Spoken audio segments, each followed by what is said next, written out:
Hi, this is Jonathan Ross, two-time Personal Trainer of the Year winner and author of Abs Revealed.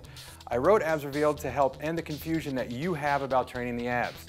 I know it's one of the most confusing things about fitness is what should I do to train my abdominals.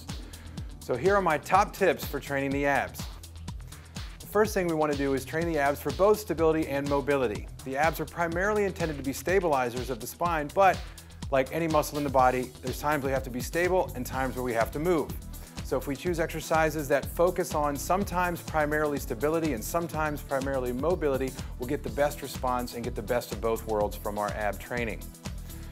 The next tip is going to be to get the most out of doing planks. Now, planks are something that everybody does, but most people spend too much time on.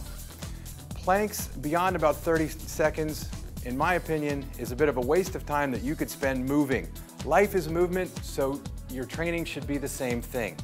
Once you've developed the basic ability to perform a plank, which is activating the right muscles to keep the body stable, if you need to make it harder, don't do something that's easy for a longer amount of time, because that's like staying in first grade forever. If I was in first grade right now, I'd be getting straight A's and making all the other kids feel bad, but I wouldn't be really getting anything that's making me better. So choose a harder version of a plank by starting to move your extremities or maybe shifting your body mass around. The next tip we're going to talk about is using asymmetry to get the most out of your ab exercises. So what's that mean?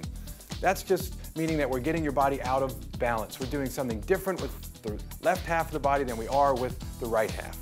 The goal here is to create a lifelike experience. Life causes you to push, pull, and rotate, and it's very unbalanced. So when you make your ab exercises unbalanced, your body gets a much better response. You activate more of the ab muscles, and you get the most out of every minute you spend training.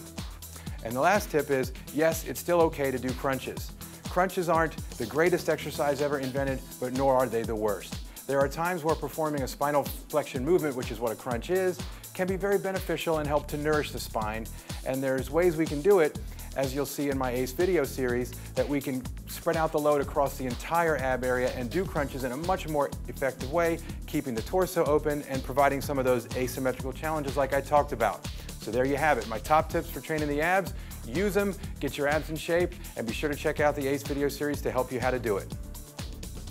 For more information on this, check out my other videos and also grab a copy of my book, Abs Revealed.